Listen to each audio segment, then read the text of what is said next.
أعوذ بالله من الشيطان الرجيم. بسم الله الرحمن الرحيم. السلام عليكم ورحمة الله تعالى وبركاته. الحمد لله رب العالمين، والصلاة والسلام على الحبيب المصطفى سيدنا ومولانا محمد الكريم وعلى آله وعترته وأصحابه أجمعين. أشهد أن لا إله إلا الله وحده لا شريك له، وأشهد أن حبيبنا وسيدنا ومولانا محمدا عبد الله ورسوله وصفيه من خلقه وحبيبه، أدى الأمانة وبلغ الرسالة ونصح الأمة وكشف الله به الغمة.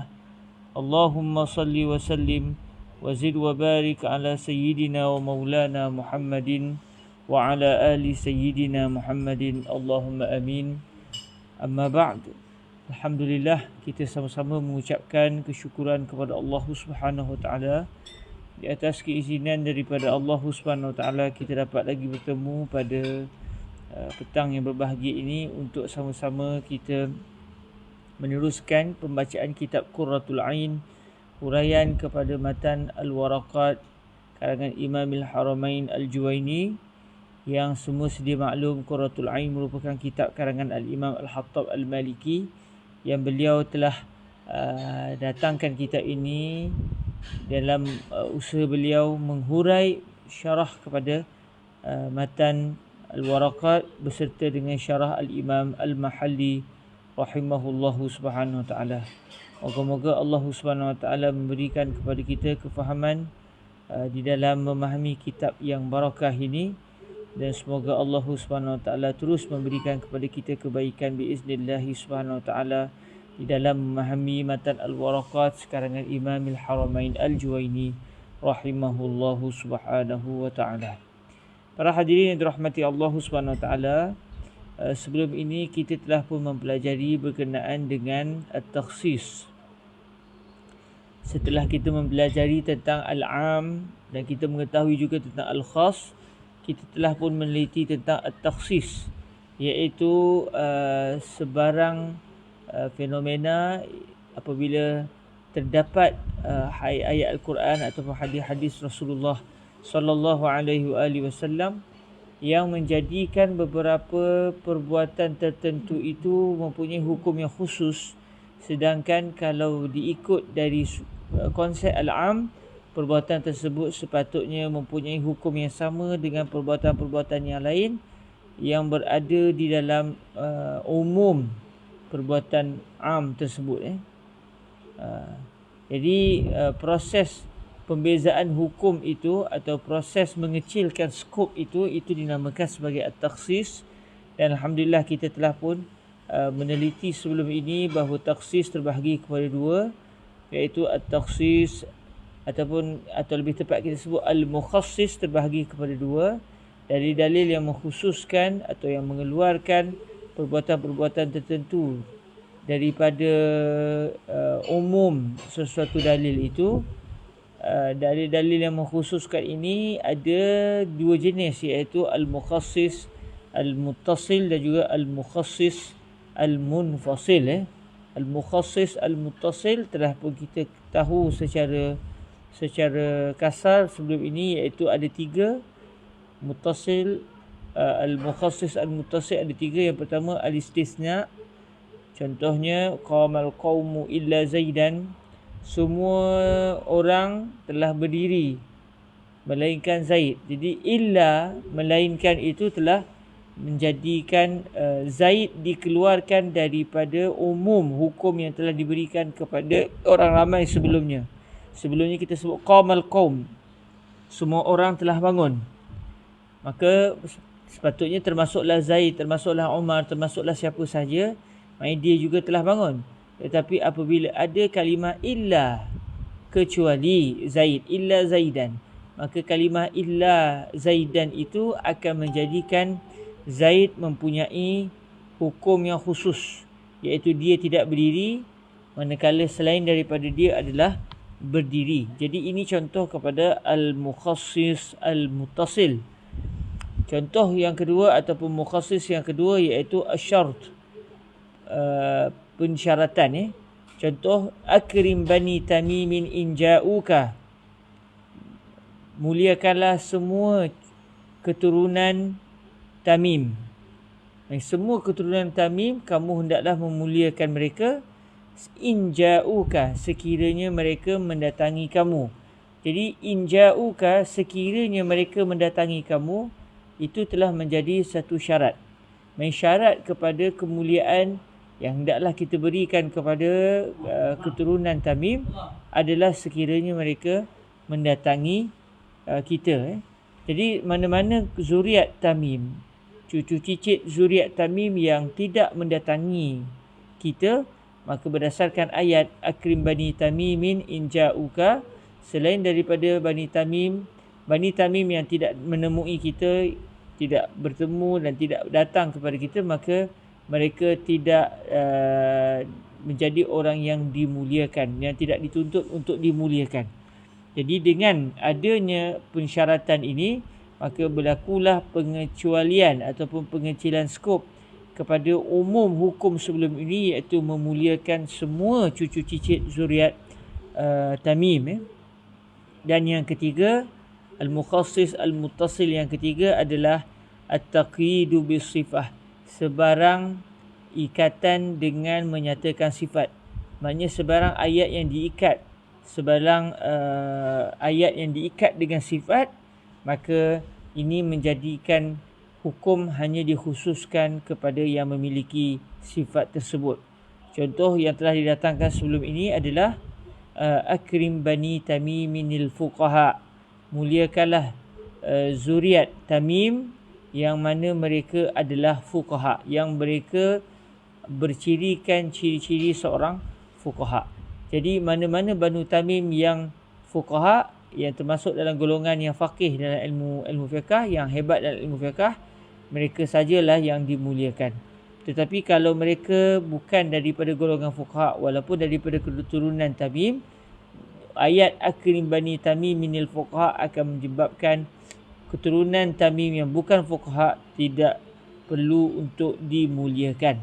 Jadi dengan adanya ikatan ciri-ciri fuqaha, ikatan ini telah menjadikan hukum yang pada asalnya hendaklah dimuliakan semua cucu cicit zuriat Tamim, sudah dikecilkan skop kepada yang hanya mempunyai ciri seorang fuqaha saja yang perlu untuk dimuliakan. Ini adalah tiga jenis al-mukhassis al-muttasil. Nanti kita akan mempelajari pula selepas ini, pada pertemuan yang akan datang kita akan meneliti pula al-mukhassis al-munfasil, mukhassis yang bercerai. Tapi kalau yang sedang kita pelajari ini merujuk kepada al-mukhassis yang bercantum di dalam ayat itu sendiri, yang berada dalam ayat yang sama. Berbeza dengan al-mukhassis al-munfasil yang ada pada ayat-ayat yang lain, pada ayat-ayat yang lain. InsyaAllah kita akan melihatnya dalam pertemuan yang akan datang. Cuma hari ini insyaAllah kita akan meneliti secara lebih terperinci berkenaan dengan tiga al-mukhassis al-muttasil ini. Walaupun kita telah mengetahui ada tiga, iaitu al-istisna, yang kedua al-syartu, dan yang ketiga adalah at-taqidu bisifah. Hari ini kita akan melihat secara lebih terperinci biiznillah subhanahu wa ta'ala. Baik, kita lihat yang pertama, iaitu al-istisna, pengecualian. Qala rahimahullahu subhanahu wa ta'ala, wal istisna'ul haqiqiyyu ay al-muttasilu huwa ikhraju ma laulahu ay laula al-istisna'u la dakhala fil kalam nahwu al-mithal as-sabiq. Fal istisna'ul muttasil huwa ma yakunu fihi al-mustathna ba'd al-mustathna minhu. Okey, sekarang kita akan meneliti apa definisi bagi al-istisna. Kalau ikut matanya, wal istisna ikhraju ma laulahu la dakhala fil kalam. Al-istisna adalah mengeluarkan sesuatu yang kalau tidak dengan sebab istisna, nescaya benda yang dikeluarkan itu termasuk di dalam ucapan. Jadi kita akan kata Imam Al-Hattab Al-Maliki rahimahullah subhanahu wa ta'ala dalam menghuraikan matan Al-Waraqat, wal istisna'ul haqiqi, istisna yang hakiki, istisna yang bersifat haqiqah, secara hakikatnya, Ada juga al-istisna tetapi bersifat majaz, istisna yang bersifat majaz.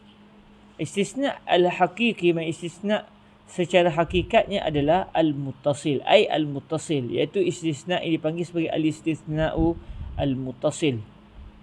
Apa dia al-istisna al-muttasil? Lawan kepada al-istisna al-muttasil adalah al-istisna al-munfasil ataupun al-munqati'. Al-istisna al-muttasil adalah ikhraju ma laulah, mengeluarkan sesuatu perbuatan, laulahu, ataupun mengeluarkan sesuatu perkara. Sebab istisna tak semestinya mengeluarkan perbuatan, cuma dari sudut hukum maknanya yang dikeluarkan adalah perbuatan tertentu,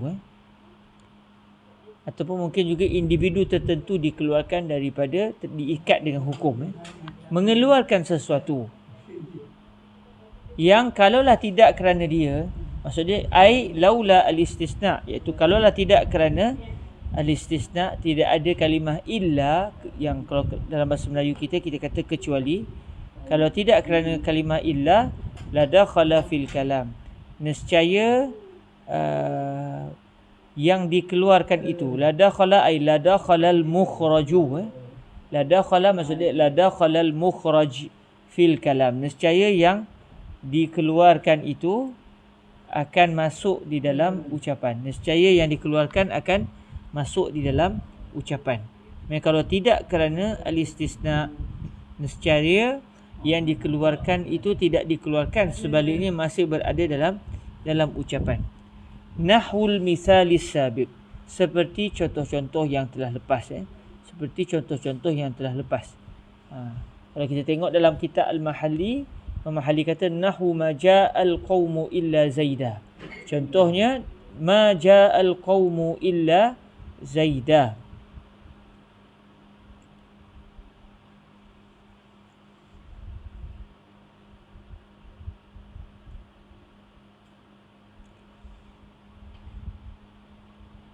Tidak datang mana-mana orang melainkan hanya Zaid. Ma ja'al qaumu illa zaida. Tidak datang mana-mana orang.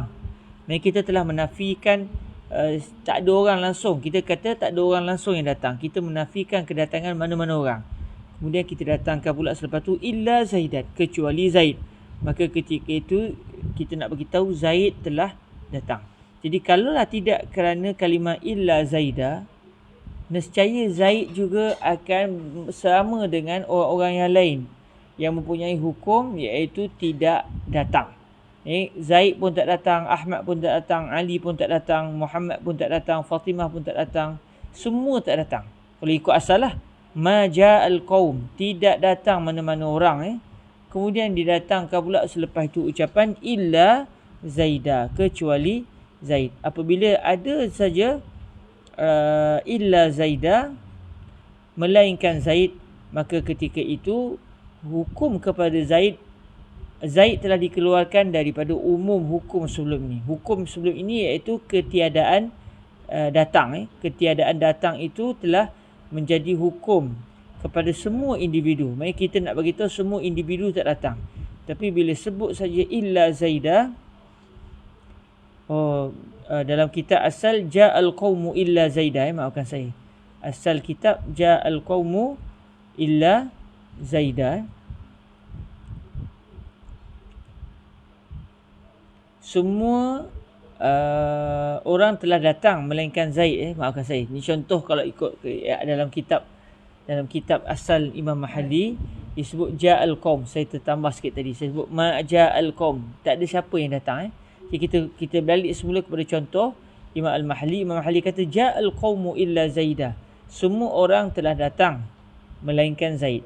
Jadi apabila kita sebut semua orang telah datang melainkan Zaid, maknanya semua orang kalau ikutnya mempunyai hukum yang sama, iaitu semuanya telah datang. Tetapi bila didatangkan kalimah illa zaidan, kecuali Zaid, maknanya Zaid telah dikeluarkan daripada hukum. Orang lain mempunyai hukum yang sama, iaitu mereka semua telah datang. Tetapi Zaid telah dikeluarkan daripada hukum tersebut. Lalu Zaid dihukumkan dengan hukum yang lain, iaitu Zaid tidak datang.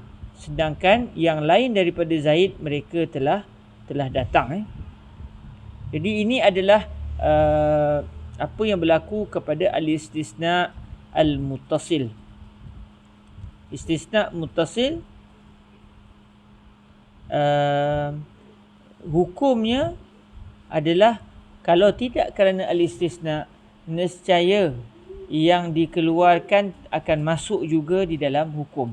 Tetapi dengan sebab istisna, yang ada yang telah dikeluarkan daripada hukum.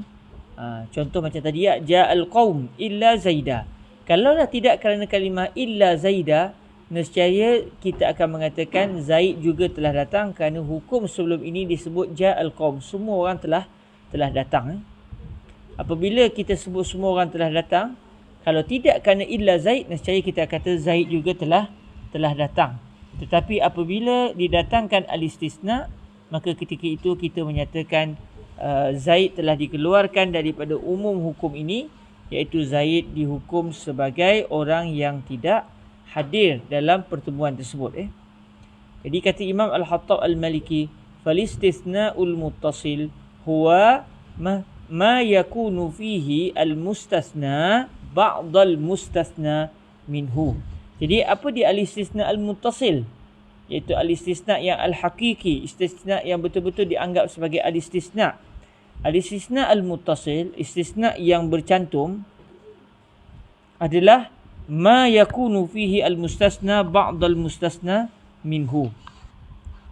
Sesuatu pengecualian yang al-mustasna, iaitu benda asal yang dikeluarkan sesuatu daripadanya.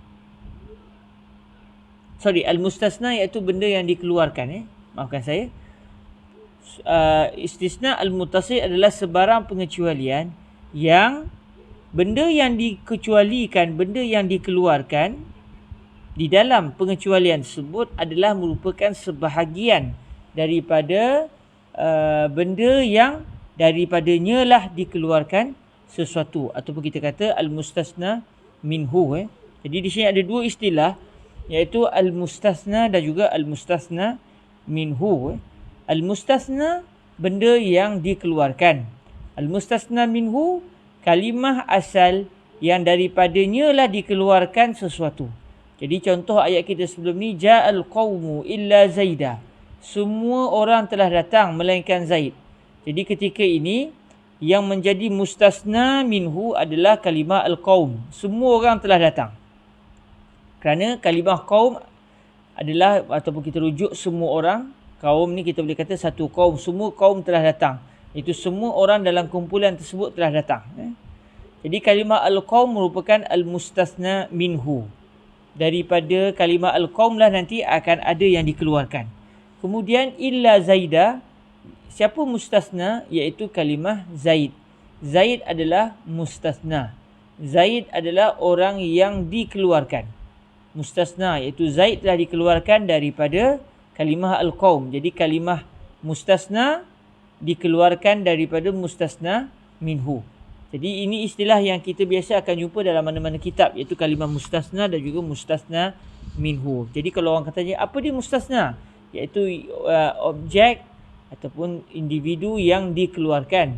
Manakala mustasna minhu iaitu kalimah asal yang daripada kalimah inilah akan ada objek yang dikeluarkan. Jadi contoh macam kita sebut tadi, ja'al qawmu illa zaida. Kalimah Zaid itu adalah mustasna, manakala kalimah al-qawm adalah mustasna minhu. Jadi kata Imam Al-Hattab Al-Maliki rahimahullah subhanahu wa ta'ala, istisna al-muttasil adalah apabila mustasna, iaitu benda yang dikeluarkan, termasuk daripada kumpulan mustasna minhu. Dia termasuk dalam kumpulan mustasna minhu. Mereka kalau tidak kerana al-istisna, nescaya hukum dia sama dengan rakan-rakan yang lain, kerana mereka semua adalah satu kumpulan, satu berada dalam jenis yang sama, iaitu jenis mustasna minhu. Okey, itu al-istisna al-muttasil. Lawan kepada al-istisna al-muttasil iaitu al-istisna al-munqati', atau di sini disebut al-istisna al-munfasil, istisna yang bercerai. Kalau tadi al-istisna al-muttasil, istisna yang bercantum. Kerana mustasna itu dia sebenarnya bercantum dengan mustasna minhu. Dia satu gang, dia satu kumpulan, dia satu jenis dengan mustasna minhu. Jadi asalnya dia bercantum tapi telah dipisahkan dengan al-istisna. Adapun al-istisna al-munfasil ataupun al-munqati', sebenarnya mereka berdua, mustasna dengan mustasna minhu, bukan dari satu kumpulan. Sebaliknya daripada dua kumpulan yang berbeza. Jadi mereka daripada asal lagi sudah berpisah kerana bukan daripada jenis yang sama. Dikata Imam Al-Hattab Al-Maliki, wahtarazna bihi,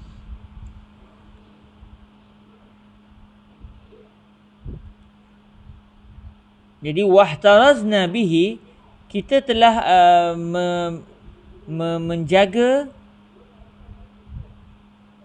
definisi al-istisna ini. Wahtarazna bihi ay wahtarazna ta'rif bi al-istisna al-muttasil. Jadi bihi ini dia kembali kepada dhamir al-muttasil. Wahtarazna bihi, maksudnya wahtarazna ta'rif al-istisna bi al-muttasil anil munfasil. Jadi itu dia punya pecahan dhamir dia. Jadi wahtarazna bihi ay wahtarazna bi al-muttasil anil munfasil. Jadi kami telah menjaga definisi al-istisna ini dengan menyatakan al-muttasil untuk mengeluarkan daripada definisi ini akan al-istisna al-munfasil.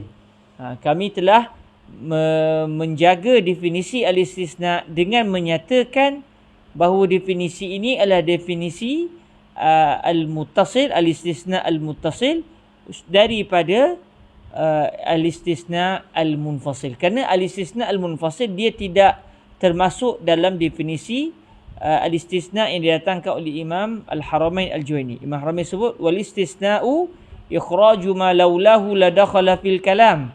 Jadi kata Imam Al-Hattab, definisi ini adalah definisi al-istisna al-muttasil. Jadi bila disebut definisi ini adalah definisi al-istisna al-muttasil, tujuannya adalah untuk menyatakan definisi ini tidak termasuk definisi al-istisna al-munfasil. Tidak termasuk definisi al-istisna al-munfasil. Sebab tu disebut wal istisna al-haqiqiyu ay al-muttasilu. Disebut kalimah al-muttasil untuk menjaga definisi ini daripada dimasuki oleh al-istisna al-munfasil. Kerana al-istisna al-munfasil tidak termasuk dalam definisi istisna yang didatangkan oleh Imam Al-Haramain Al-Juwaini. Wahtarazna bihi ay bil muttasil anil munfasil. Wahtarazna ta'rif al-istisna bi al-muttasil an dukhulil munfasil fi ta'rif. Jika kita nak pecahkan dhamir, kita akan kata begitu. Kami telah menjaga definisi ini dengan menyatakan tentang al-muttasil untuk mengelakkan daripada masuknya al-munfasil di dalam definisi ini.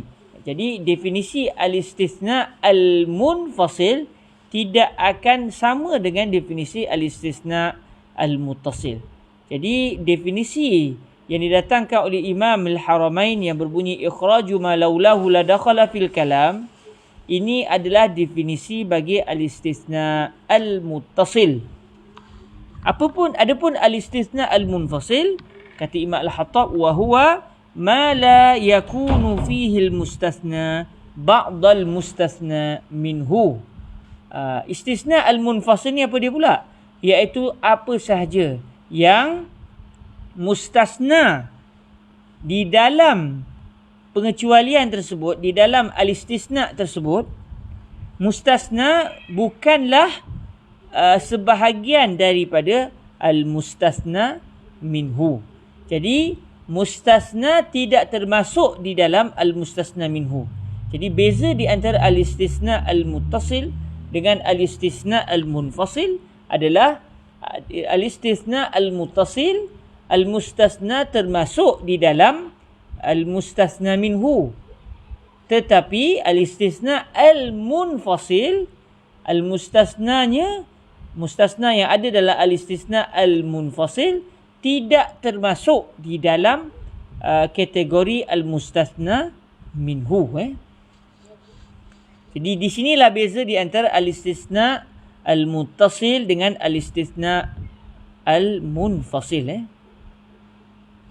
Ustaz selalu hari Khamis. Hari Khamis tu kelas syarah Imam Mahali. Sekarang kita kelas Imam Al-Hattab Al-Maliki. Kelas Qurratul Ain. Qurratul Ain memang setiap hari Ahad. Untuk buat Ustaz Muhammad Muhaji Singh. Muhaji Singh ni kelas kita untuk Qurratul Ain memang hari Ahad. Tetapi kelas yang hari Khamis itu adalah syarah kepada Al-Imam Al-Mahalli. Sekarang kita baca kitab Qurratul Ain. Kita baca kitab Qurratul Ain. Baik. Jadi daripada kenyataan Imam Al-Hattab Al-Maliki ini, tahulah kita bahawa definisi yang didatangkan oleh Imam Al-Haramain sebenarnya adalah merujuk kepada definisi al-istisna al-muttasil yang mustasna adalah termasuk daripada mustasna minhu. Mustasna termasuk daripada mustasna minhu. Tetapi kalau al-istisna al-munfasil pula, mustasnanya tidak termasuk di dalam mustasna minhu. Mustasna tidak termasuk di dalam kategori mustasna minhu. Itu adalah al-istisna al-munfasil ataupun lebih masyhur dalam kitab-kitab lain disebut al-istisna al-munqati'. Apa contoh? Contohnya disebut oleh Imam Al-Hattab di sini, nahwu qamal qaumu illa himara. Qamal qaumu illa himara. Semua orang dalam kumpulan itu telah datang. Semua kumpulan itu, maksudnya semua orang yang dalam kumpulan itu telah datang. Telah berdiri. Qama al-qaum. Semua orang dalam kumpulan itu telah berdiri. Semuanya telah berdiri. Melainkan illa himara. Melainkan himar. Melainkan keldai. Jadi kata Imam Al-Hattab Al-Maliki, falaysa minal mukhassisat wa in kana al-musannifu sayadhkuruhu ala sabil al-istitrad. Jadi istisna di dalam ayat kalimah illa ataupun pengecualian, istisna di dalam contoh qamal qaumu illa himara, ini tidak termasuk di dalam kategori al-mukhassisat.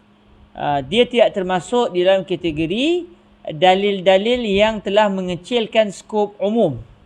Sebab apa? Kalau kita tengok, semua orang telah berdiri melainkan keldai. Keldai bukan orang. Orang bukan keldai. Jadi sebenarnya tidak ada mana-mana orang dalam ucapan qamal qaumu illa himara, tidak ada mana-mana orang yang tidak berdiri. Bahkan semuanya telah berdiri.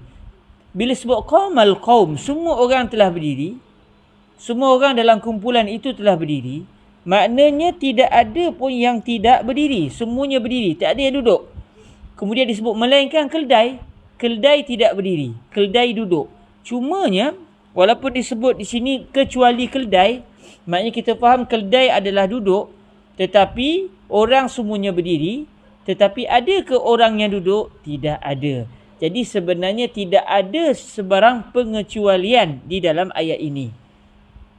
Tidak ada orang yang telah dikeluarkan daripada umum qamal qaumu. Bahkan semua orang, tak kira siapa, semuanya telah berdiri berdasarkan ayat ini.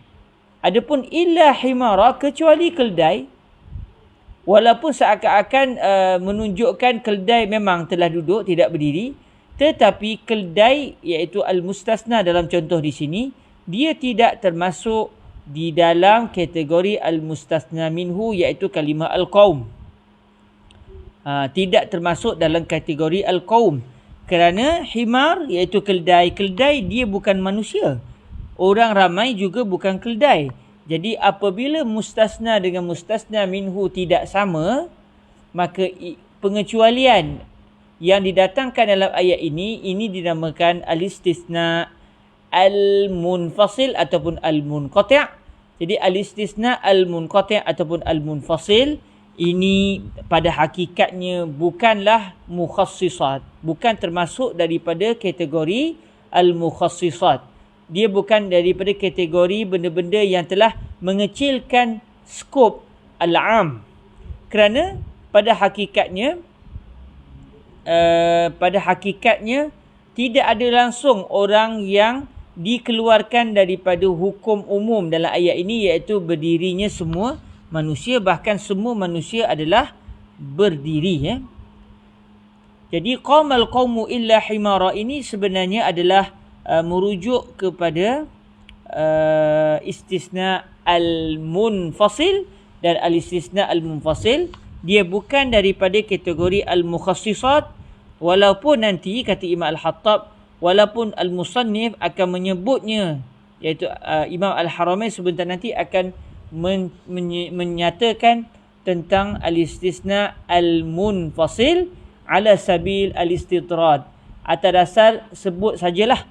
Kerana sudah disebut, kebetulannya sudah disebut tentang al-istisna, jadi alang-alang sebut al-istisna, kita sebut jugalah tentang satu lagi jenis al-istisna, iaitu al-istisna al-munfasil, walaupun al-istisna al-munfasil tidak termasuk dalam kategori al-istisna al-mukhassis, istisna yang mengecilkan skop umum lafaz am.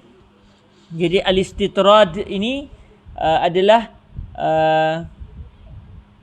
kita boleh kata dah halang-halang disebut satu perkara, kita sebutlah satu perkara yang lain. Al-istitrad. Asy-syai'u bisyai'i yuzkar. Selalu masyayikh kita ataupun para ulama kita sebut al-istitrad ni maknanya asy-syai'u bisyai'i yuzkar. Satu benda tu disebabkan telah disebut benda lain, dia pun disebut. Maksudnya alang-alang dah sebut satu benda, kita pun sebutlah ada benda lain yang walaupun tidak ada berkait, tidak termasuk dalam tajuk kita, tetapi oleh kerana ada sikit kaitan, kita pun cerita sajalah walaupun tidak termasuk dalam tajuk. Kerana tajuk kita, contohnya sekarang ni, tajuk kita nak cerita tentang al-mukhassis al-muttasil. Lalu antara al-mukhassis al-muttasil adalah al-istisna al-muttasil. Cuma dah halang-halang tersebut tentang al-istisna al-muttasil, sebut sajalah satu lagi contoh ataupun jenis al-istisna, iaitu al-istisna al-munfasil. Walaupun al-istisna al-munfasil dia tidak termasuk di dalam tajuk al-mukhassis, kerana tidak ada langsung benda yang dikeluarkan daripada lafaz umum menerusi al-istisna al-munfasil. Cuma disebut juga atas dasar penambahan fakta, penambahan ilmu, kerana sesuatu benda disebabkan telah disebut benda lain, maka benda itu juga turut disebut. Ustaz, lepas belajar Al-Waraqat boleh naik kitab Qurratul Ain? Boleh. Lepas baca kitab Al-Waraqat boleh terus naik Qurratul Ain. Cuma Qurratul Ain ni perbahasan dia sudah agak merendang, sudah agak faktanya sudah agak banyak. Jadi sebab itu di peringkat kita sendiri, biasanya selepas habis Waraqat kita akan baca dulu syarah Imam Mahali. Sebab syarah Imam Mahali adalah lebih ringkas daripada Qurratul Ain. Qurratul Ain pula adalah huraian kepada syarah Mahali. Jadi selalunya kita akan baca dulu lepas habis Waraqat, kita baca dulu syarah Imam Mahali, kerana syarah Imam Mahali lebih ringkas.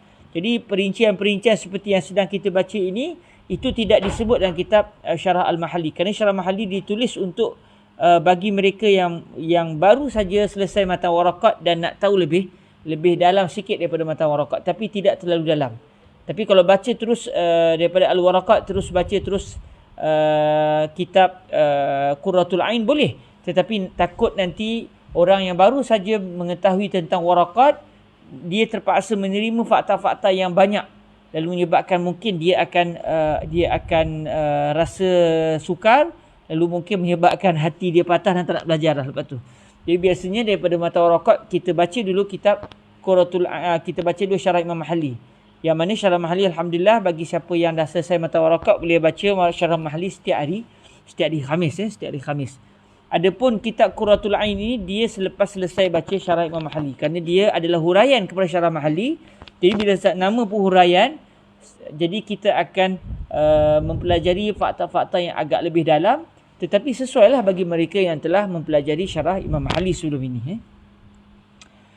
Okey, seterusnya kata Imam Al-Hattab Al-Maliki, wala budda fi al-istisna al-munqati' an yakuna bainal mustasna wal mustasna minhu mulabasatun kama masalna fala yuqal qamal qaumu illa su'bana. Jadi telah diceritakan tentang al-istisna al-munqati' ataupun al-munfasil. Al-istisna al-munfasil. Jadi al-istisna al-munfasil dengan al-istisna al-munqati' ni sama maksudlah, sama erti. Jadi setelah disebut tentang al-istisna al-munqati' ataupun al-munfasil ala sabil al-istitrad, atas dasar suatu benda akan disebut disebabkan telah disebut benda lain yang juga mempunyai kaitan dengan dia. Walaupun tajuk kita tentang al-mukhassis, kalau nak cerita tentang al-mukhassis kita tak akan bincang tentang al-istisna al-munqati', kerana al-istisna al-munqati' tak termasuk dalam tajuk al-mukhassis. Tetapi dah halang-halang disebut tentang al-istisna al-muttasil yang berkait dengan al-mukhassis, kita cerita jugalah tentang al-istisna al-munqati' walaupun tidak berkaitan dengan al-istisna al-muttasil dan juga tidak berkaitan langsung dengan tajuk al-mukhassisat. Jadi dah disebut tentang al-istisna al-munqati', kata Imam Al-Hattab Al-Maliki, tidak boleh tidak di dalam al-istisna al-munqati' ataupun sama juga kita boleh sebut al-istisna al-munfasil, tidak boleh tidak mesti an yakuna bainal mustasna wal mustasna minhu mulabasatun. Tidak boleh tidak mesti antara mustasna dengan mustasna minhu mesti kena ada mulabasah, kena ada saling persentuhan. Ada kaitan, mesti ada perkaitan. Mulabasah ni kita boleh kata munasabah, mesti ada munasabah, mesti ada perkaitan. Kalau ikut asal mulabasah ni saling sentuh menyentuh. Mulabasah mesti ada saling kait mengait. Jadi walaupun mustasna dan juga mustasna minhu dalam al-istisna al-munqati' bukan daripada jenis yang sama. Contoh macam tadi, ja'al qaumu illa himara. Semua orang telah datang melainkan keldai. Semua orang telah datang. Qamal qaumu, semua orang telah berdiri melainkan keldai. Walaupun keldai bukan orang juga bukan keldai. Jadilah dia al-istisna al-munqati' ataupun al-munfasil, tetapi untuk menjadikan suatu istisna itu istisna munqati' ataupun munfasil, hendaklah ada kaitan di antara mustasna dengan mustasna minhu walaupun mustasna tidak termasuk dalam kategori al-mustasna minhu. Jadi kalau kita balik kepada contoh ja'al qamal qaumu illa himara, semua orang telah berdiri melainkan keldai. Jadi apa kaitan orang dengan keldai? Jadi pada zaman satu ketika dahulu, keldai merupakan tunggangan orang ramai, tunggangan orang ramai. Jadi antara kenderaan orang satu ketika dahulu adalah keldai. Jadi apabila kita sebut semua orang telah datang dalam majlis sekian, jadi secara automatik orang zaman itu akan memahaminya bahawa orang datang berkenderaan. Sebab katakan tempat tu agak jauh, jadi orang akan datang, dia orang akan faham semua orang telah datang dalam keadaan di luar tempat majlis itu akan ditambat keldai-keldai mereka. Jadi ada kaitan di antara orang dengan keldai satu ketika dahulu, iaitu merujuk kepada keldai adalah kenderaan orang ramai masa tu. Jadi dengan sebab itulah apabila sebut qamal qaum, semua orang telah berdiri melainkan keldai, dia ada perkaitan. Kerana kita nak bagi tahu semua orang telah datang dan semua orang telah berdiri. Adapun keldai tidak berdiri. Sebaliknya keldai yang merupakan tunggangan orang ramai, mereka keldai ketika itu duduk. Keldai ketika itu adalah duduk. Jadi ada perkaitan di antara mustasna dengan mustasna minhu, walaupun mustasna tidak termasuk dalam jenis mustasna minhu. Jadi syarat al-istisna al-munqati' mesti ada kaitan. Sebab tu kata Fadilatul Syekh Yusri bin Rushdi Al-Hasani, al-istisna al-munqati' adalah bermaksud tetapi.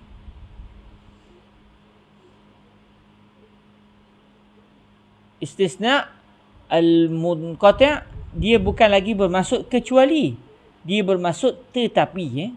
Jadi bila kita sebut qamal qaumu illa himara, dia akan memberi maksud semua orang telah berdiri, akan tetapi keldai tidak berdiri. Keldai merupakan tunggangan orang ramai tidak berdiri.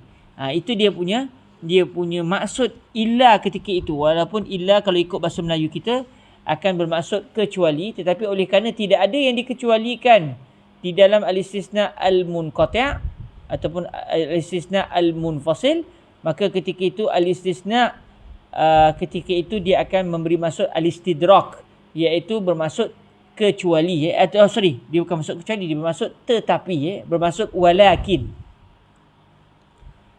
Jadi kata Imam Al-Hattab, syarat istisna al-munqati' mestilah ada mulabasah, mestilah ada perkaitan di antara mustasna dengan mustasna minhu, sebagaimana telah kita datangkan contohnya sebelum ini, kata Imam Al-Hattab, iaitu qamal qaumu illa himara. Maka tidak boleh untuk disebut, untuk kita datangkan satu contoh al-istisna al-munqati', kita sebut qamal qaumu illa thu'bana, semua orang telah berdiri melainkan hanya ular-ular. Ular-ular tak berdiri. Contoh ni tak betul. Kita tak boleh katakan ini adalah contoh al-istisna al-munqati'. Sebab apa kaitan orang ramai dengan ular? Orang ramai bukannya pergi mana-mana bawa ular. Orang ramai tidak menunggang ular. Jadi ular dengan orang ramai ni tidak ada kaitan. Tidak ada munasabah di antara orang dengan ular untuk didatangkan dalam ayat ini. Maka ketika itu tidak betul kalau orang kata, saya nak bawa satu contoh al-istisna al-munqati', dia pun datangkan qamal qaumu illa thu'bana. Semua orang telah datang melainkan hanya, semua orang telah berdiri melainkan ular tidak berdiri. Melainkan ular tidak berdiri. Maka ini adalah satu contoh yang tidak betul untuk dikatakan ini adalah al-istisna al-munqati', kerana tidak ada kaitan di antara orang ramai dengan ular.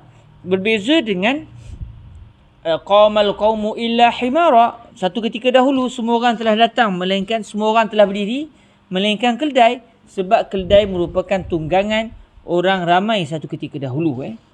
Okey, jadi kalau macam ayat kita pada hari ini, kalau kita nak buat contoh ayat kita istisna al-munqati', contohnya kita kata jaa an-nas illa sayyarah, semua orang telah datang melainkan kereta tak datang. Jadi orang kata, oh, baik semua orang datang jalan kaki, ataupun yang datang sama ada jalan kaki ataupun naik motor. Ja'al qaumu illa sayyaratan, semua orang telah datang melainkan hanya kereta tidak datang. Semua orang telah datang melainkan kereta. Sebab bila kata semua orang telah datang dalam majlis sekian-sekian, maknanya kita boleh faham dia orang datang dengan bawa kereta. Cuma bila kita nak kata sebenarnya mereka datang tanpa naik kereta, sebaliknya mereka datang jalan kaki atau naik kenderaan lain, maka kita akan kata ja'al qaumu illa sayyarah, semua orang telah datang tetapi kereta mereka tidak datang. Maksudnya mereka datang bukan naik kereta. Jadi ini adalah contoh kepada al-istisna al-munqati'. Al-istisna al-munqati' yang berkait dengan yang mempunyai yang merupakan salah satu contoh al-istisna, kerana istisna ada dua jenis, istisna al-muttasil dengan al-istisna al-munqati'. Walaupun al-istisna al-munqati' dia tidak termasuk di dalam al-mukhassisat, tetapi dia mempunyai sedikit kaitan dengan al-istisna al-muttasil, kerana al-istisna al-munqati' digunakan di dalam bahasa Arab. Jadi pentingnya kita tahu istisna ini muttasil ataupun munqati', kerana kalau kita tahu istisna itu adalah istisna munqati', maknanya tidak ada yang dikeluarkan daripada mustasna minhu, Sebaliknya hanya untuk menyatakan kisah baru, cerita baru yang berkait dengan mustasna, bukan nak menyatakan mustasna dan mustasna minhu satu kumpulan. Dalam bahasa Arab memang orang Arab bila menggunakan kalimah illa, kadang-kadang illa yang mereka gunakan adalah al-istisna al-muttasil, kadang-kadang istisna yang mereka gunakan adalah al-istisna al-munqati'. Jadi yang berkait dengan tajuk al-umum adalah al-istisna al-muttasil. Kerana bila sebut al-istisna al-muttasil, maksud dia ada yang dikeluarkan daripada mustasna minhu. Seterusnya kata Imam Al-Hattab Al-Maliki rahimahullahu azza wa jal, wa innama yasihhu al-istithna'u bi syarti an yabqa min al-mustasna minhu syai' walau wahida. Wa innama yasihhu al-istithna'. Kalau ikut dalam matannya, wa innama yasihhu bi syarti an yabqa min al-mustasna minhu syai'. Wa innama yasih, sesungguhnya sesuatu pengecualian, maksudnya istisna al-muttasil akan dianggap sah dalam ucapan. Istisna al-muttasil akan menjadi sah, akan dianggap satu istisna yang betul, yang terpakai, dengan syarat an yabqa minal mustasna minhu syai'un. Maksudnya setelah disebut kalimah istisna dan didatangkan mustasna, hendaklah masih ada mustasna minhu yang berbaki, yang tidak dikeluarkan oleh pengecualian. Walau wahida, walaupun yang berbaki hanya satu. Jadi kalau kita kata katakan kita kata bila kita datangkan al-istisna contohnya, kemudian kita keluarkan daripada al-mustasna minhu tu akan sesuatu. Lepas tu kita keluarkan lagi. Maknanya hendaklah masih ada, selepas proses istisna itu masih ada mustasna minhu yang berbaki, walaupun hanya satu sahaja.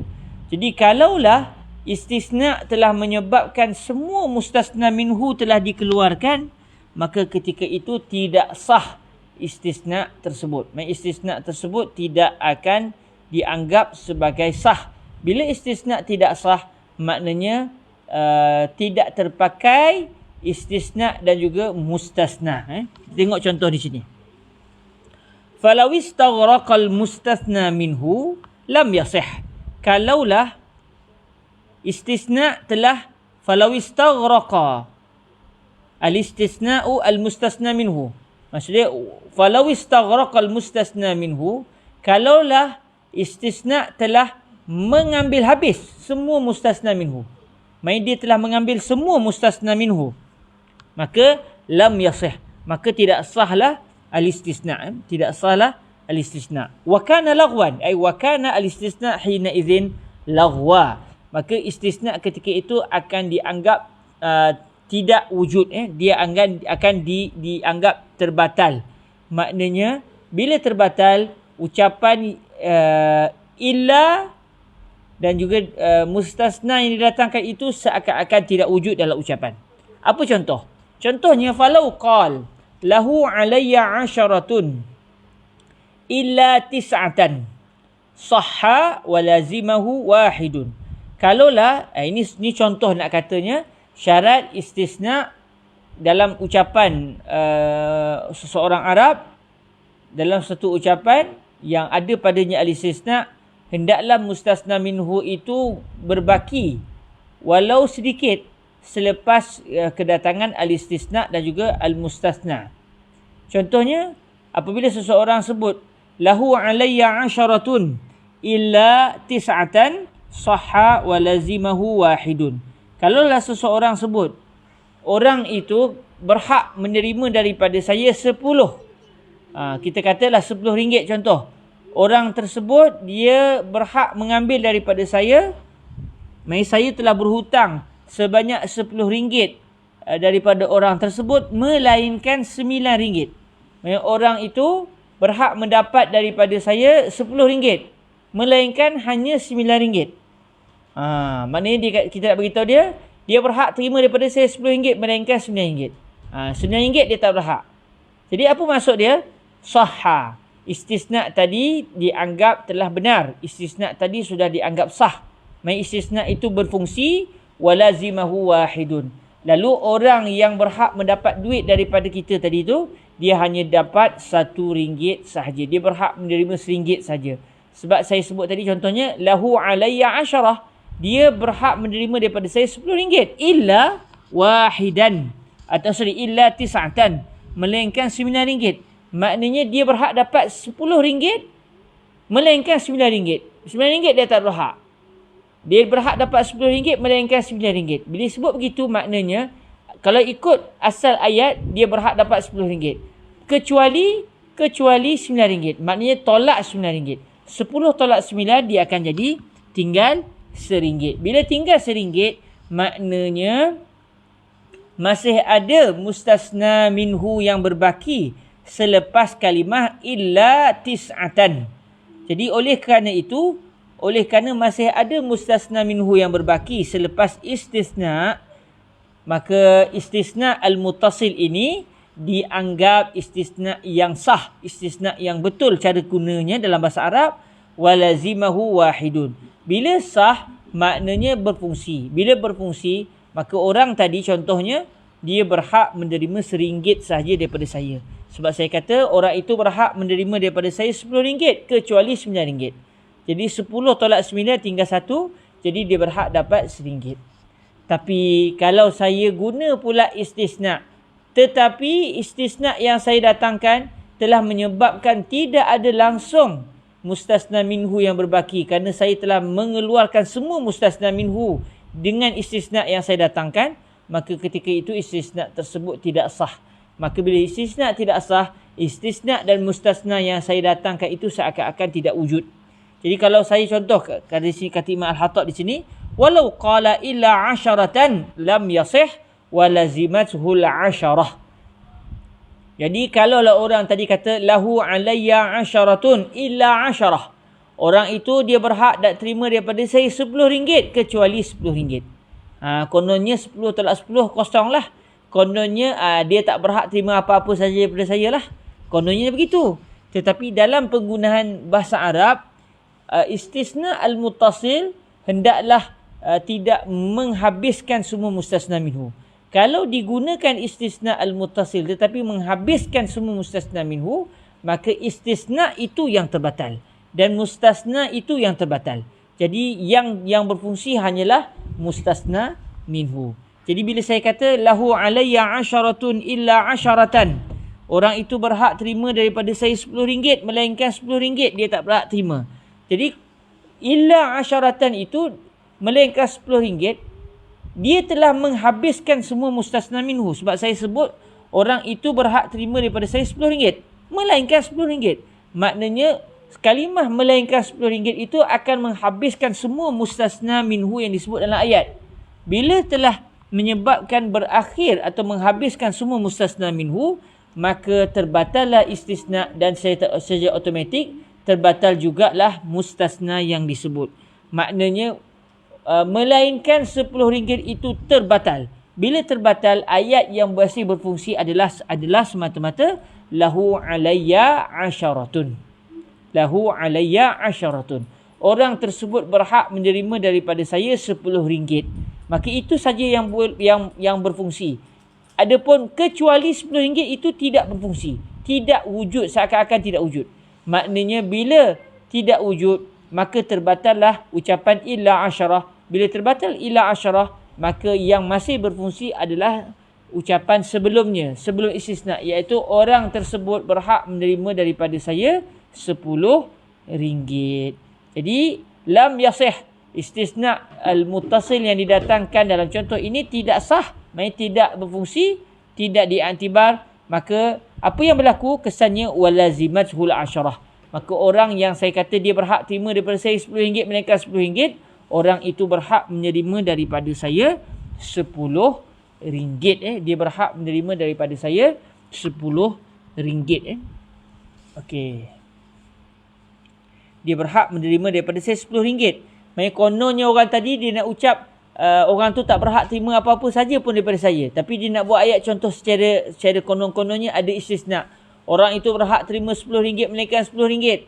Tetapi dengan dia sebut melainkan RM10, lalu ucapan ini menghabiskan semua mustasna minhu, maka mustasna dan juga istisna itu terbatal.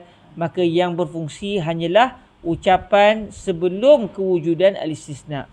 Maka dia akan membawa kepada orang itu berhak menerima daripada saya RM10. Okey, alhamdulillah.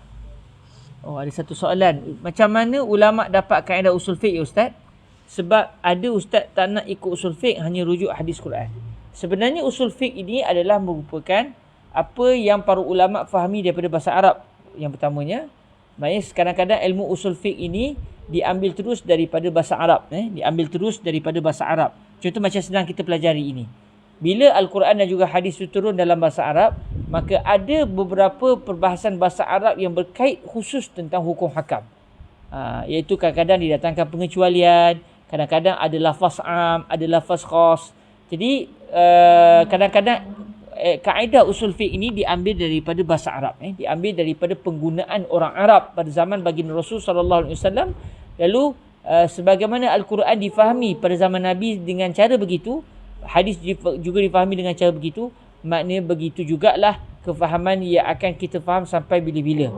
Jadi akhirnya kita pun belajar tentang al-mukhassis, ada al-am, ada al-khas, ada al-istisna al-muttasil, ada al-istisna al-munqati'. Yang diambil daripada bahasa Arab. Ada juga kaedah usul fiqh yang diambil daripada ayat Al-Quran dan juga hadis. Contoh ijma'. Ijma' tidak diambil dalam bahasa Arab. Ijma' bukan diambil daripada kaedah bahasa Arab, tetapi diambil daripada syarak tu sendiri, diambil daripada Al-Quran dan juga hadis tu sendiri. Begitu juga dengan apabila dalam usul fiqh dibincangkan Al-Quran, hadis, itu adalah dalil. Itu bukan diambil daripada bahasa Arab, tetapi diambil daripada akal, diambil daripada konsep akal dan juga diambil daripada nas-nas syarak. Apabila kita ada konsep al-nasih al-mansukh, maka itu diambil daripada bahasa Arab. Nasih mansukh itu bahasa mansukh diambil daripada nas syarak. Jadi secara umumnya konsep konsep usul fiqh ini, kaedah-kaedah usul fiqh ini kadang-kadang diambil daripada akal, kadang-kadang diambil daripada Al-Quran ataupun hadis ataupun ijma', kadang-kadang diambil daripada bahasa Arab itu sendiri. Kerana usul fiqh itu kajian tentang apa dia dalil. Jadi macam mana nak tahu satu perkara itu dalil? Kadang-kadang kita tahu satu benda itu dalil secara ijma' ataupun secara akal ataupun secara Al-Quran ataupun hadis. Cara nak guna dalil kadang-kadang diambil juga secara syarak. Jadi secara mudahnya kaedah usul fiqh ini diambil daripada akal, juga diambil daripada nas, dia juga diambil daripada bahasa Arab itu sendiri. Okey, alhamdulillah kita telah selesai membicarakan tentang al-istisna al-muttasil dan juga kita telah meneliti syarat al-istisna al-muttasil, iaitu hendaklah al-istisna al-muttasil tidak menghabiskan semua mustasna minhu. Okey, alhamdulillah, syukur pada Allah Subhanahu Wa Taala. Ada lagi beberapa perkara-perkara yang berkait dengan al-istisna al-muttasil yang didatangkan di sini. Namun dia akan membawa kepada masa yang diambil agak-agak panjang. Saya takut saya mengambil masa sahabat-sahabat yang dirahmati Allah Subhanahu Wa Taala.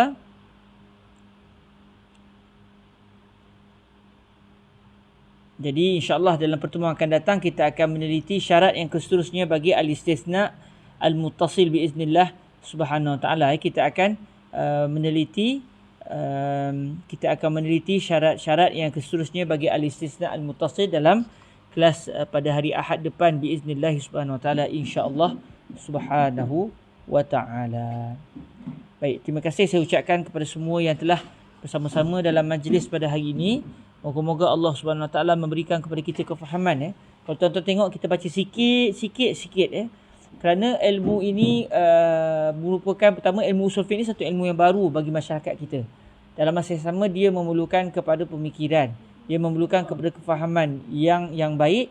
Jadi kalau secara adatnya kalau baca laju-laju ni akan menyebabkan orang tak faham. Jadi kita boleh khatam kitab tapi tak faham. Sedangkan yang diinginkan daripada pembacaan satu kitab adalah kita memahami satu kitab itu secara betul-betul bagus, supaya kita akan dapat naik kepada kitab yang lebih tinggi untuk majlis-majlis yang keseterusnya. Jadi insya-Allah, macam contoh pada hari ini, alhamdulillah, Fadilatul Syekh Said bin Shaltur akan membaca kitab Jam'ul Jawami', antara matan paling penting dalam ilmu usul fiqh, antara matan paling penting dalam ilmu usul fiqh. Mungkin bila saya sebut ini kelas pertama bagi pembacaan kitab Jam'ul Jawami', mungkin kita pun rasa saya nak ikut. Bestnya. Lalu kita pun alhamdulillah pun ikut. Tetapi bila baca kitab yang paling tinggi ataupun kitab yang sudah berada di tahap yang tinggi, dalam keadaan kita baru saja atau masih lagi memahami mata warakat, secara adatnya kita akan terpinga-pinga nanti. Kerana perbahasannya sudah agak tinggi dan memang tinggi. Sedangkan kita baru nak faham asas-asas dalam ilmu usul fiqh. Sebab tu ilmu ini, Fadilatul Syekh Said bin Shaltur sendiri tidak membaca matan Jam'ul Jawami' setelah beliau membaca pelbagai kitab-kitab usul fiqh kepada murid-murid beliau. Lalu akhirnya murid-murid beliau mempunyai kelayakan dan kemampuan untuk bersama-sama beliau membaca dan menghalusi kitab Jam'ul Jawami'. Jadi setiap ilmu tu dia ada tingkatan-tingkatan dia. Jadi insya-Allah apa yang telah kita pelajari sebelum ini, insya-Allah akan melayakkan kita untuk satu hari nanti dapat membaca kitab yang lebih tinggi biiznillah subhanahu wa ta'ala, insya-Allah subhanahu wa ta'ala. Saya ucapkan terima kasih kepada semua yang bersama dalam majlis pada hari ini. Moga-moga dalam kasih sayang dan rahmat Allah subhanahu wa ta'ala. Ditanya si tadi kelas subhanallah, Ustaz Fadil daripada Kembara Sufi, CEO, bos besar Kembara Sufi pun sama-sama dalam majlis pada hari ini. Subhanallah, terima kasih Ustaz Fadil. Moga-moga Allah Ta'ala memberikan kelapangan dan kebaikan kepada Ustaz Fadil serta Kembara Sufi sendiri, insya-Allah. Moga-moga dalam kasih sayang Allah Subhanahu Wa Taala biiznillah. Dan ada satu soalan di sini sebut kelas Ustaz Amiruddin masih ada ataupun tidak. Insya-Allah semua kelas-kelas tuan-tuan dan puan boleh rujuk dari segi jadualnya, tapi secara umumnya kelas masih berterusan. Cuma baru-baru ni saja cuti sebab raya. Adapun kelas yang seterusnya lepas raya ni, insya-Allah tuan-tuan boleh tengok jadual yang akan disebut secara beransur-ansur di peringkat kami biiznillah subhanahu wa ta'ala. Terima kasih semua. Moga-moga diberikan kelapangan oleh Allah subhanahu wa ta'ala. Dan jangan lupa untuk sama-sama kita mendoakan sahabat kita di Gaza, sahabat semuslim kita di Gaza yang mereka terpaksa menerima tentangan dan kejahatan golongan Yahudi daripada Zionis yang melakukan kezaliman demi kezaliman, kononnya untuk mempertahankan diri, pada hakikatnya mereka telah merampas tanah dan juga maruah umat Islam di Palestin, yang mana Palestin itu adalah tanah kita semua. Al-Quds, Masjid Al-Aqsa itu adalah milik kita semua. Maka menjadi tanggungjawab kita untuk mendoakan dan terus berusaha membantu sahabat-sahabat seakidah kita yang mereka tidak meninggalkan tanah tersebut sebagai wakil kepada kaum muslimin seluruhnya untuk terus mempertahankan tanah Al-Aqsa yang ingin dirampas oleh pendatang haram Israel, pendatang haram Yahudi laknatullahi alaihim, yang telah melakukan kezaliman demi kezaliman kepada kaum muslimin. Moga-moga Allah Subhanahu Wa Taala memberikan kebaikan kepada umat Islam di sana dan memberikan kemenangan kepada mereka. Allahumma amin. Dan Fadilatul Syekh Fadilatul Syekh Yusri bin Rushdi minta kita setiap hari membaca Hizbun Nasr yang telah dikarang oleh Al-Imam Abdul Hasan Ali Asy-Syadzuli. Kita baca Hizbun Nasr. Dalam Hizbun Nasr ni ada permohonan kita kepada Allah agar Allah menghancurkan musuh-musuh kita. Kita niatkan moga-moga Allah Ta'ala hancurkan tentera-tentera Yahudi yang telah menyerang kaum muslimin di Al-Ghazah sana. Moga-moga walaupun kita tak mampu untuk berperang kerana kita berada jauh daripada Al-Ghazah, namun moga-moga doa kita yang juga merupakan senjata kaum mukmin akan dimakbulkan oleh Allah, lalu menyebabkan golongan Yahudi di sana hancur. Golongan Yahudi yang memerangi umat Islam di sana akan dihancurkan oleh Allah Subhanahu Wa Taala. Moga-moga semuanya diberikan kebaikan oleh Allah, kaum muslimin di sana diberikan kebaikan, keterangan dan kesabaran di atas apa yang berlaku di sana, dan moga-moga Allah Subhanahu Wa Taala memberikan kejayaan untuk kita dapat sama-sama memiliki kembali bumi Palestin. Dan moga-moga tahun depan kita akan dapat sama-sama menunaikan salat di Al-Masjid Al-Aqsa biiznillah subhanahu wa ta'ala. Allahumma amin. Mari sama-sama kita menangguhkan majlis kita dengan kita berselawat ke hadrat Sayyidina Rasulullah sallallahu alaihi wa alihi wasallam. Allahumma salli afdala salatin ala as'adi makhluqatika Sayyidina Muhammadin wa ala alihi wa sahbihi wa sallim adada ma'lumatika wa midada kalimatika kullama zakaraka dzakiruna wa ghafala an zikrihil ghafilun. Allahumma salli afdala salatin ala as'adi makhluqatika Sayyidina Muhammadin wa ala alihi wa sahbihi wa sallim adada ma'lumatika wa midada kalimatika kullama zakaraka dzakiruna wa ghafala an zikrihil ghafilun. Allahumma salli afdala salatin ala as'adi makhluqatika Sayyidina Muhammadin wa ala alihi wa sahbihi wa sallim adada ma'lumatika wa midada kalimatika kullama zakaraka dzakiruna wa ghafala an zikrihil ghafilun. Ada satu soalan kata waktu yang disaran baca Hizbun Nas bila sebentar saya nak tengok kejap. Seingat saya pada waktu pagi kalau kita sebentar apa pun insya-Allah saya akan komen di bahagian komen sebab biasanya saya baca pagi biasanya zikir-zikir ni kita baca pagi atau lepas asar Hizbun Nasr.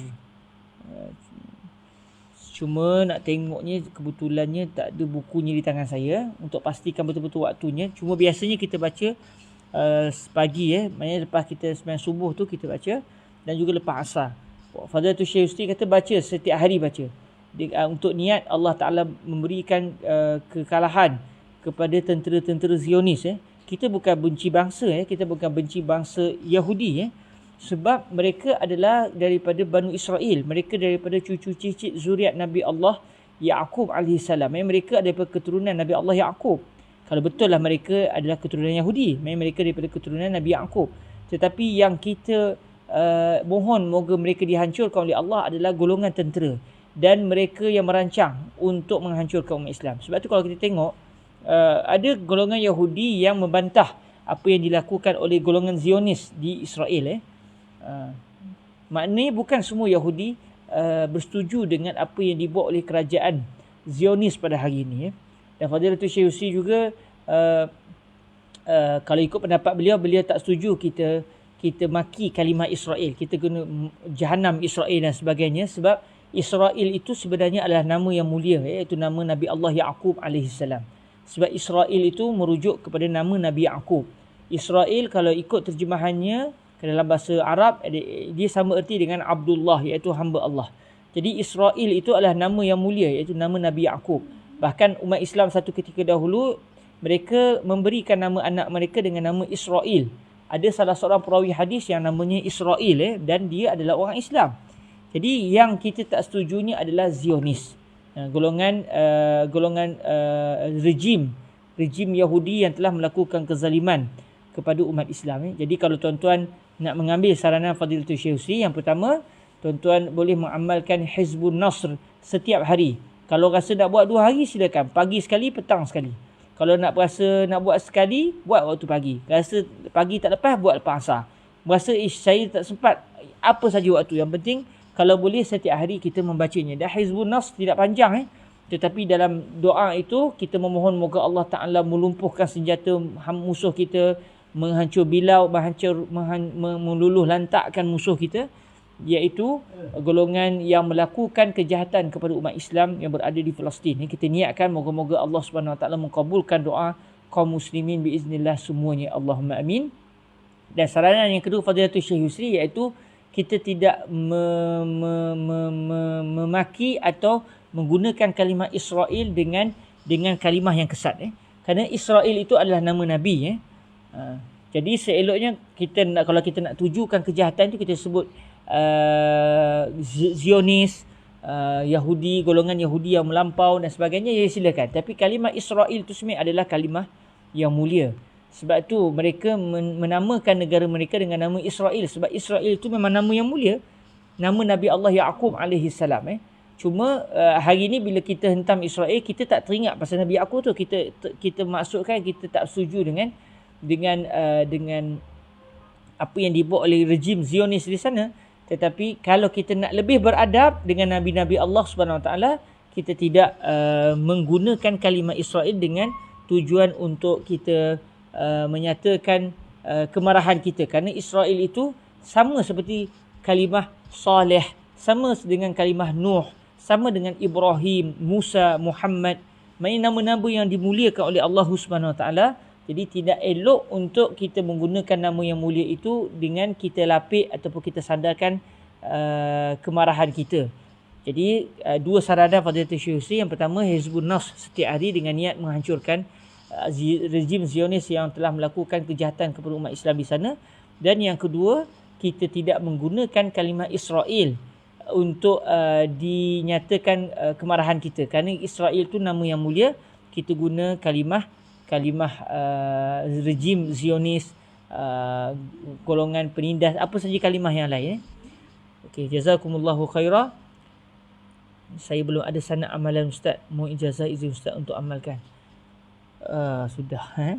Subhanallah. Ya akhir, insya-Allah moga-moga bersambung. Saya telah menerima ijazah membaca Hizbun Nasr ini daripada Fadilatul Syekh Husni.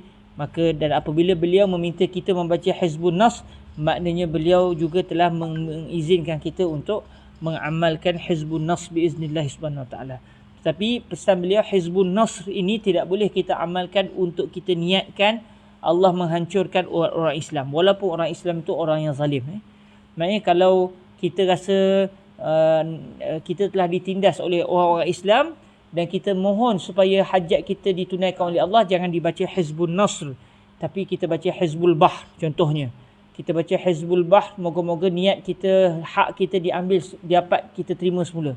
Tetapi kalau mendoakan kehancuran kepada kaum muslimin itu bukan akhlak umat Islam. Kerana kaum muslimin itu satu saudara. Walaupun dia mungkin buat zalim dengan kita, tapi dia tetap satu keluarga besar dengan kita. Kerana kita semua satu keluarga, keluarga besar Nabi Muhammad SAW. Adapun yang tidak beragama dengan agama Islam dan melakukan pula kejahatan kepada kita, maka kita boleh membaca Hizbun Nasr dan kita niatkan moga Allah Ta'ala memberikan kehancuran kepada mereka yang telah menzalimi kaum muslimin. Tetapi disebut jangan dibaca Hizbun Nasr untuk dengan niat memohon kehancuran kepada orang Islam. Kerana kata Syekh Abdullah Al-Ghumari, tidak mustahil kita membaca Hizbun Nasr dengan niat nak memohon kepada Allah agar orang Islam tertentu dihancurkan. Sila-sila Allah pula yang menghancurkan kita yang membaca. Wali'azubillahi min zalik. Jadi jangan dibaca Hizbun Nasr kepada umat Islam, tetapi kita baca Hizbun Nasr pada contohnya kepada siapa? Kepada orang-orang kafir harbi, mereka yang tidak beragama Islam dan memerangi pula kaum muslimin. Mereka layak untuk menerima doa Hizbun Nasr kepada kita. Kita baca Hizbun Nasr kepada siapa? Kepada iblis yang sentiasa melakukan kejahatan kepada kita. Tetapi kepada umat Islam tidak boleh sama sekali. Moga-moga diberkati Allah SWT. Kita tangguhkan dengan sama-sama kita membaca tasbih kafarah dan surah Al-Asr. Bismillahirrahmanirrahim. Subhanakallahumma wa bihamdik, asyhadu an la ilaha illa ant, astaghfiruka wa atubu ilaik. Bismillahirrahmanirrahim. Wal 'asr, innal insana lafi khusr illa alladhina amanu wa 'amilus solihat wa tawasaw bil haqq wa tawasaw bis sabr. Jazakumullahu khaira. Aqulu qawli hadza wa astaghfirullah li wa lakum. Assalamualaikum warahmatullahi wabarakatuh.